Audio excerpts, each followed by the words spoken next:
ሰላም ተናስተልን ተመልካቾቻችን በትላንትናው ዕለት የአውሮፓ የሕግና የፍትህ ማዕከል ኢትዮጵያን የተመለከተ አንድ መድረክ አዘጋጅቶ ነበር።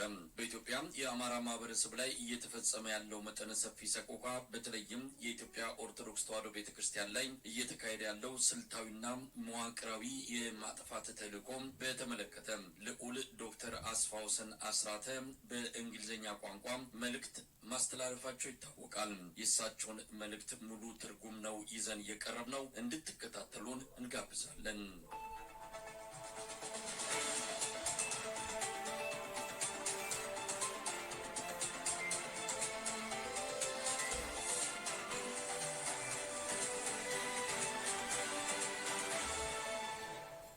Thank you so much, ladies and gentlemen. I thank you that you gave me this opportunity to address this august forum and to give you a small briefing on the silent suffering of the Amhara people in Ethiopia. Ladies and gentlemen, ክቡራትና ክቡራን በጣም አመሰግናለሁ። በኢትዮጵያ ስለሰፈነው የአማራ ሕዝብ ድምጽ አልባ ሰቆቃ ማብራሪያ እንድሰጥ ይህን ዕድል ስላመቻቻችሁ ከልብ አመሰግናለሁ። ክቡራትና ክቡራን፣ ኢትዮጵያ ጥልቅ የሆነ ኢኮኖሚያዊ፣ መንፈሳዊ፣ ስነ ልቦናዊ፣ አካባቢያዊና ጂኦፖለቲካዊ ቀውስ ውስጥ ትገኛለች። ይህ ዘርፈ ብዙ ቀውስ የአፍሪካ ሕብረትንና በርካታ ዓለም አቀፍ ተቋማትን ለምታስተናግደው ጥንታዊት ሀገር ላይ ብርቱ የሆነ የህልውና ስጋትን ፈጥሯል። ክቡራትና ክቡራን፣ ብዙ ጊዜም የመንግስት ሚና ምን እንደሆነ ጠይቃለሁ። የኢትዮጵያ ቀውሶች ተቋማዊና መዋቅራዊ ናቸው። የየትኛውም መንግስት ተቀዳሚ ሚና የሰውና የብሔራዊ ደህንነትን መጠበቅና የጋራ ጥቅምን ማስፈን ነው ብዬም አስቤ ነበረ። በኢትዮጵያ ግን ይህ አይደለም። ሁሉም ነገር የሚተዳደረው በብሔረሰብ ልሂቃን መነጽር ነው። ለዚህም ነው ኢትዮጵያ በዓለም ላይ በግጭትና በሙስና ከተጠቁ ሀገራት አንዷ የሆነችው። እንዳለመታደል ሆኖ ይህ እውነታ ያገኘው በጣም ዝቅተኛ ትኩረትና እውቅና ነው። ምናልባት ጥያቄ ልታነሱ ትችላላችሁ፣ ዓለም ስለዚህ ጉዳይ ምን ያስጨንቀዋል? ለዚህ መልሴ ይህ ዘርፈ ብዙ ቀውስ በአፍሪካ በህዝብ ብዛት ሁለተኛ ለሆነችው ኢትዮጵያ ብቻ ሳይሆን በአፍሪካ ቀንድ፣ በምስራቅ አፍሪካና በመካከለኛው ምስራቅ ሰላምና መረጋጋት ላይ ትልቅ እንደምታ ስላለው ነው። የኢትዮጵያ ቀውስ ዋና መንስኤዎች ምንድን ናቸው? የኢትዮጵያ የሰብአዊ መብት ቀውስ ስር የሰደዱ የፖለቲካ የብሔርና የአስተዳደር ፈተናዎች ናቸው። ይህ በጎሳ ግጭት፣ በመንግስትና በመንግስት ባልሆኑ ጦርነቶች፣ በአማጽያን በጦር ወንጀሎች ላይ ያነጣጠረ ያለ ቅጣት መታለፍና ተጠያቂነት የሌለበት በሰብአዊነት ላይ የሚፈጸሙ ወንጀሎችና የዘር ማጥፋት ወንጀሎች በማያቋርጥ ሁኔታ ተባብሰው ቀጥለዋል። የኢትዮጵያ ብሔራዊ ተቋማት፣ ሲቪል ማህበረሰብ፣ ገለልተኛ የፕሬስ እና የመድብለ ፓርቲ ውድድር ሙሉ በሙሉ ወድቀዋል። ሰዎች መንግስታቸውን ይፈራሉ። የአንድ ፓርቲ አገዛዙ ጨካኝና ርኅራኄ የለሽ ነው። በአሁኑ ጊዜም ኢትዮጵያውያንን የሚያስተሳስሩ እንደ ሰብአዊነትና ዜግነት ያሉ የጋራ ጉዳዮች ፈራርሰዋል። ይህም እጅጉ ያሳስበኛል። multi-party competition are completely degraded. People fear their government. The one-party state is brutal and merciless. It worries me that the fabric of commonalities such as shared humanity and nationality that bind Ethiopians are now torn apart. ክቡራትና ክቡራን፣ እዚህ ላይ አንድ ጥያቄ ይነሳል። ኢትዮጵያም በእርስ በርስ ጦርነት ወቅት ለምን ምርጫ ታደርጋለች? ኢትዮጵያም በቅድሚያ ሰላም፣ ሰብአዊ ደህንነትና መረጋጋት ያስፈልጋታል። ለዚህም ነው ከሀገር ውስጥም ሆነ ከሀገር ውጭ ህዝባዊ ቁጣ የሚሰማው። ባለፉት ወራት ኢትዮጵያውያን በአውሮፓ፣ በሰሜን አሜሪካ፣ በአውስትራሊያ ከተሞችና በደቡብ አፍሪካ ሰላማዊ ተቃውሞ ሲያካሂዱ ቆይተዋል። የፖለቲካ እስረኞች እንዲፈቱ፣ ጦርነቶች እንዲቆሙ፣ የሰብአዊ መብትና የህግ የበላይነት እንዲከበር በጽኑ አሳስበዋል። በሀገሪቱ ውስጥ ያሉ ኢትዮጵያውያን ሰላማዊ ሰልፍ እንዳያደርጉ ሙሉ በሙሉ ተከልክለዋል።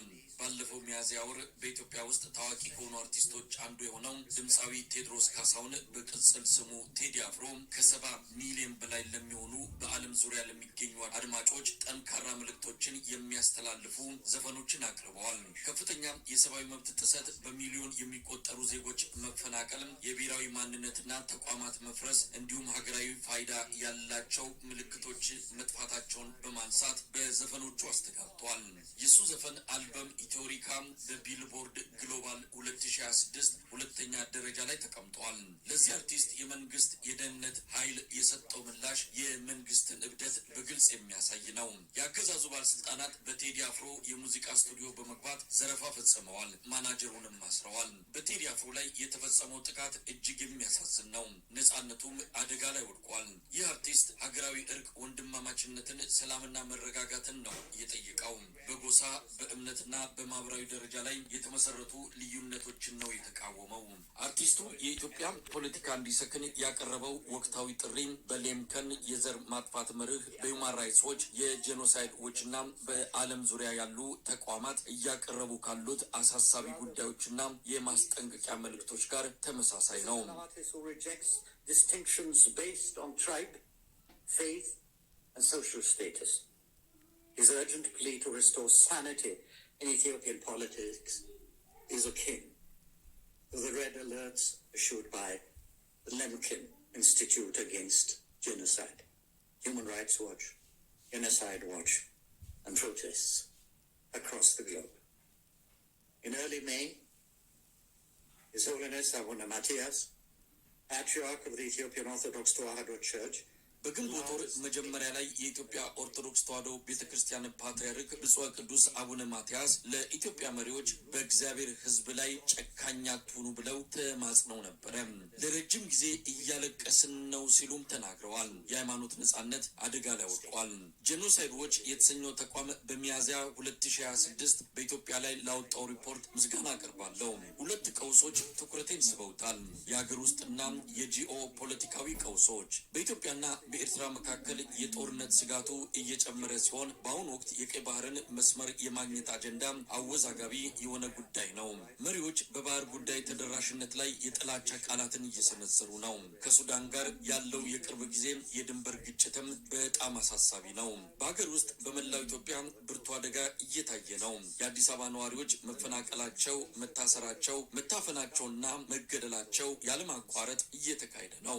ይህ ቀውስ በነሐሴ 2023 እንደ አውሮፓውያን አቆጣጠር ከታወጀው አስቸኳይ ጊዜ አዋጅ ጀምሮ እስካሁን የቀጠለ ክስተት ነው።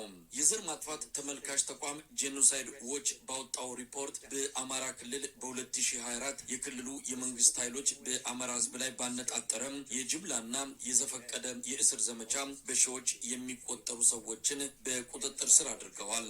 በ2025 በመቶዎች የሚቆጠሩ ቢፈቱም በሺዎች የሚሆኑ አሁንም በእስር ቤት ይገኛሉ። የእነዚህ ሰዎች እጣ ፋንታ ምን እንደሚሆን አናውቅም። 4678 ትምህርት ቤቶች ተጎድተዋል ወይም ወድመዋል። በአማራ ክልል ከሚገኙ ህጻናት መካከል ትምህርት ቤት የሚሄዱት 21 በመቶ ብቻ ናቸው። የዓለም አቀፍ የፖሊሲ ጥናት ማዕከል ሲፒኤስ ኦቶዋ በጥር ወር 2025 በአማራ ክልል ትምህርት ቤቶችና አስተማሪዎች ላይ ያነጣጠረ ኢላማ የተደረገ የሰው ልጅ ግፍ በተለይም ከጦር ወንጀሎች፣ በሰው ልጆች ላይ ከሚፈጸሙ ወንጀሎችና የዘር ማጥፋት ወንጀል ጋር የተያዘ መሆኑን ድምዳሜ የሰጠበትን ሪፖርት አውጥቷል።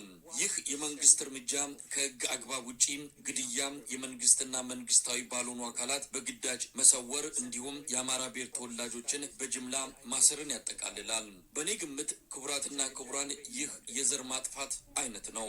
ለዚህ አስደንጋጭ ወንጀል ተጠያቂው ማን ነው? State and non-state enforced disappearances and mass detention of ethnic Amhara individuals. In my estimation, ladies and gentlemen, this is a form of genocide. Who is accountable for this alarming development? A non-governmental institution, human rights advocacy in the United States with field experts in Ethiopia reports. በዩናይትድ ስቴትስ የሚገኘው መንግስታዊ ያልሆነ የሰብአዊ መብት ተሟጋች ተቋም ከጥቅምት 2025 እስከ መጋቢት 2026 ባለው ጊዜ ውስጥ የኢትዮጵያ ፌዴራል መንግስት በአማራ ክልል ላይ 39728 ጉዳቶችን በሰው ልጅ ላይ ማድረሱን ዘግቧል። በአውሮፕላኖችና በድሮኖች በመጠቀም በተፈጸመው ጥቃት እንዳልኩት 39728 ሰዎች ላይ ጉዳት ደርሷል።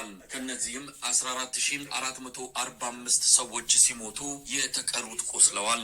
እንደ አውሮፓውያን አቆጣጠር በየካቲት ወር 2026 ብቻ በድሮን ጥቃት 1656 ሰዎች የተጎዱ ሲሆን ከነዚህም አብዛኞቹ ተገድለዋል።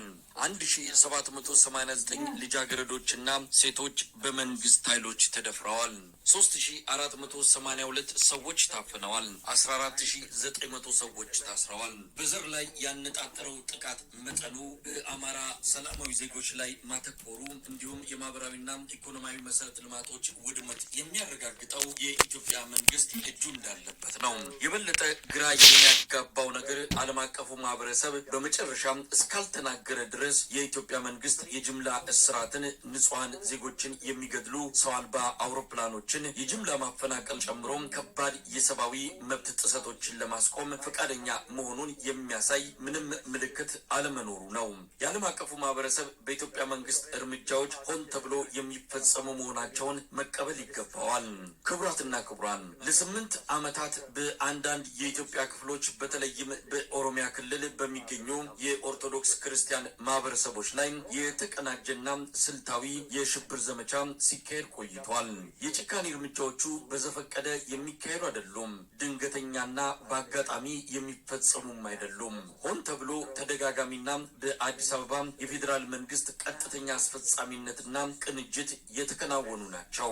በሰነድ የተጠናቀረው ዘገባ በኢትዮጵያ ኦርቶዶክስ ተዋሕዶ ቤተክርስቲያንና በምዕመናኑ ላይ የተፈጸሙ ወንጀሎች በኦሮሚያ ክልል በእሳት የተቃጠሉ በርካታ የኦርቶዶክስ አብያተ ክርስቲያናትን ያካተተ ሲሆን ከነዚህም መካከል ለበርካታ ክፍለ ዘመናት የዘለቀው የኢትዮጵያ ስልጣኔ ዘመን የቆዩ የማይተኩ ታሪካዊ፣ መንፈሳዊ የእጅ ጽሑፎችና ጥንታዊ ቅርሶችን የሚያጠቃልል ነው።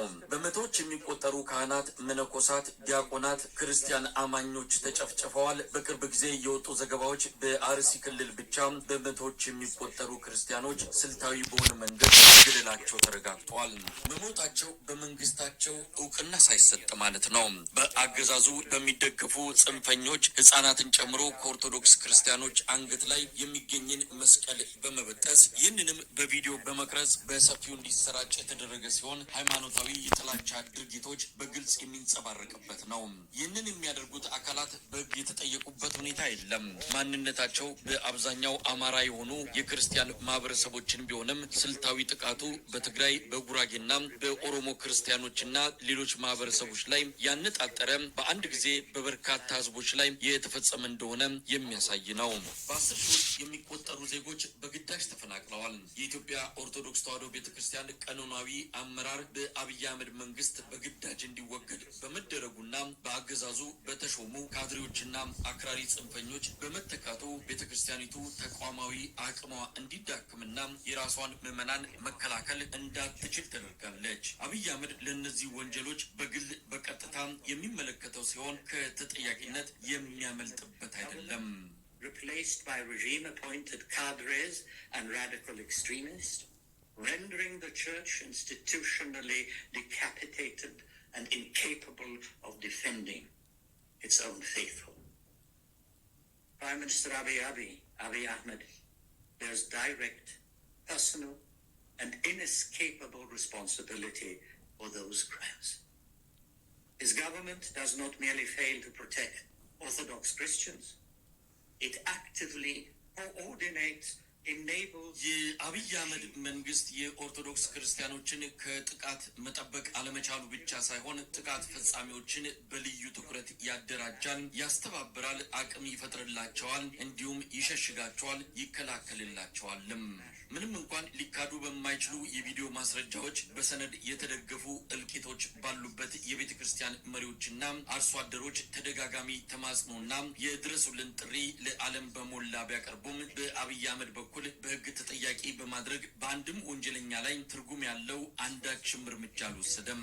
ይህ ወንጀለኛን ተጠያቂ ያለማድረግ ሁኔታ ክቡራትና ክቡራን ዝም ብሎ ቸልተኝነት አይደለም፣ ታቅዶ ታስቦበት እየተፈጸመ ያለም ፖሊሲ ነው። በኢትዮጵያ ኦርቶዶክስ ተዋሕዶ ቤተክርስቲያን የውስጥ አስተዳደር በግዳጅ ጣልቃ በመግባት ታማኝ ጳጳሳትን በመትከል አመራሩን በጽንፈኞች ቁጥጥር ስር እንዲወድቅ የቤተክርስቲያንን ቀኖናዊ የራስ አገዝ አስተዳደር በማፍረስ የሚካሄደው ጥቃት በስሌት የሚከናወን ግልጽ ተቋማዊ አሻጥር መሆኑን መታወቅ ይገባዋል።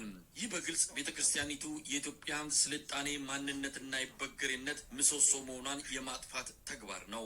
ይህ አስተዳደር አይደለም። ይህ በአገዛዙ መሳሪያዎች የሚፈጸም ጭቆናና ማሰቃየት ነው። ይህ ተግባር አምባገነናዊ አገዛዝ በታሪክ ውስጥ እንደሚታየው አንድን ህዝብ ለማጥፋት በቅድሚያ እምነቱን፣ ሃይማኖታዊ አባቶቹን፣ መለኮታዊ ስርዓቱንና ጥብቅ የእምነቱን አምዶች ማጥፋት እንደ ስልት ስለሚጠቀሙበት ነው። የኢትዮጵያ ኦርቶዶክስ ተዋሕዶ ቤተክርስቲያን የተመሰረተችው በመጀመሪያው 100 ክፍለ ዘመን ከክርስቶስ ልደት በኋላ ሲሆን ይህም በሰው ልጅ ታሪክ ውስጥ ጥንታዊ የሆነ ተከታታይ ሰብአዊ ስራ ከሚሰሩ የክርስቲያን ተቋማት መካከል አንዱ ያደርጋታል። እኔም ላለው ከሮማ ካቶሊክና የምስራቅ ኦርቶዶክስ አስቀድሞ ማለት ነው። የሄኖክን መጽሐፍ፣ የተሟላውን የኢዮቤልዩ መጽሐፍ እንዲሁም በምድር ላይ የትም የማይገኙ ዓለም አቀፋዊ ሃይማኖታዊና ታሪካዊ ጠቀሜታ ያላቸውን ስፍር ቁጥር የሌላቸው የእጅ ጽሑፎችን ጠብቃ ያቆየች ቤተክርስቲያን ናት። የኢትዮጵያ ኦርቶዶክስ ክርስትና ስልጣኔ በአለት የተጠረበባቸው አብያተ ክርስቲያናቱ የብራና ጽሑፎች፣ ገዳማቷ፣ ትውፊቶች፣ ያልተቋረጠ ሐዋርያዊ ቅርሶቿ 2000 ዓመታትን የፈጀ ህያው የእምነትና የባህል አያያዥ ክርን ይወክላሉ። ያ ክር ሆን ተብሎ በኃይልና በስልታዊ አካሄድ እየተቆረጠ ነው። በኢትዮጵያ ኦርቶዶክስ ተዋሕዶ ቤተክርስቲያን ላይ የሚፈጸመው ጥቃትና ወንጀል የኢትዮጵያ አሳዛኝ ክስተት ብቻ አይደለም፣ በሰው ልጆች ሁሉ ቅርስ ላይ የሚፈጸም ወንጀል ነው። ዓለም የቲም ቦክቱ የእጅ ጽሑፎችን ውድመት ችላ ብሏል። ይህ አሳፋሪ ድርጊት ችላ መባል አልነበረበትም። ክቡራትና ክቡራን፣ በዚህ ጉዳይ ላይ ለአውሮፓ ፓርላማ ጨምሮ ለበርካታ ዓለም አቀፍ ድርጅቶች መልእክት እንዳስተላለፍ ይፈቀድልኝ። The destruction of the Ethiopian Orthodox Tewahedo Church is not merely an Ethiopian tragedy. It is a crime against the heritage of all humanity. The world ignored the destruction of the Timbuktu manuscripts. It must not ignore this shameful act. Ladies and gentlemen, allow me now to address several international organizations, including, of course, the European Parliament on this matter. First of all, the United Nations Human Rights Council to open an immediate independent investigation into the Pacific. በመጀመሪያ ደረጃ የተባበሩት መንግስታት ድርጅት የሰብአዊ መብቶች ምክር ቤት በኦርቶዶክስ ክርስቲያኖች ላይ በኢትዮጵያ ኦሮሚያ ክልል እየደረሰ ያለውን ስደት፣ በተለይም በአርሲ ጭፍጨፋ፣ በአብያተ ክርስቲያናት ላይ መቃጠልና ቀሳውስት አማኞች በግዳጅ መፈናቀላቸውን በተመለከተ አፋጣኝ ገለልተኛ ምርመራ እንዲከፈት። ሁለተኛ፣ የዩናይትድ ስቴትስ ኮንግረስና አስተዳደር ዓለም አቀፍ የሃይማኖት ነጻነት ህግን IRFN በመጠቀም ኢትዮጵያን ስልታዊ ቀጣይነት ያለውና አስከፊ የሃይማኖት ነጻነት ጥሰቶች የሚፈጸምባትና በዚህም በተለየ ስጋት ያለባት ሀገር በሚል በይፋ እንዲፈርጃት።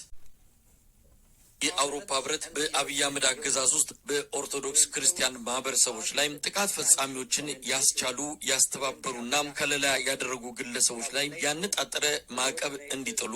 አራተኛ የአፍሪካ ህብረት ተቋማዊ ዝምታውን እንዲያቆምና እንደ አንድ አባል ሀገርም በራሱ ዜጎች የእምነት ተከታዮች ላይ ወንጀል እየፈጸመ መሆኑን አምኖ እውቅና እንዲሰጠው። እንዲህ አይነት ወንጀል በሌላ የዓለም ክልል ቢፈጸም ፈጣንና ወሳኝ ዓለም አቀፍ ምላሽ የሚያስነሳ እንደሚሆን ማስታወስ ይገባል።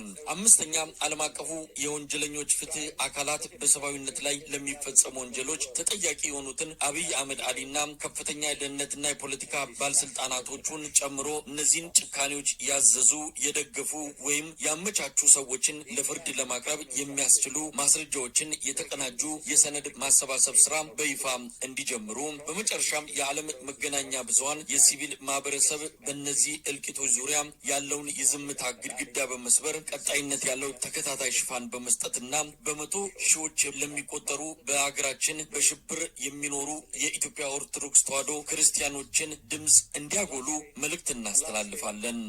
Global media and civil society to break the wall of silence surrounding these massacres, provide sustained coverage and amplify the voices of hundreds of thousands of Ethiopian Orthodox Christians living in terror in their own homeland. Let me conclude, ladies and gentlemen. History will judge those who were silent. ክቡራትና ክቡራን ንግግሬን ልደምድመው። ታሪክ ዝም ያሉት ላይ ትፈርዳለች። በሩዋንዳ የዘር ማጥፋት፣ በያዚዲ የዘር ማጥፋት፣ በስሬብሬንካ እልቂት ወቅት ዓለም አቀፉ ማህበረሰብ ከጎኑ ቆሞ ጸጸቱን ገልጿል። መከላከል ሳይችል መጸጸት ብቻውን ፍትህ አይደለም። ያንን ውድቀት በኢትዮጵያ መደገም የለበትም።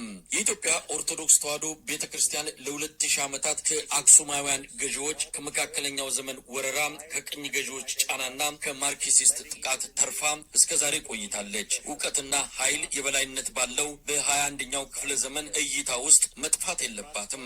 ክቡራትና ክቡራን ፍትህን እንጠይቃለን፣ ተጠያቂነትን እንጠይቃለን፣ የተግባር እርምጃንም እንጠይቃለን። አሁኑኑ በጣም አመሰግናለሁ። And the power to act. We demand justice, ladies and gentlemen. We demand accountability. We demand action now. Thank you very much.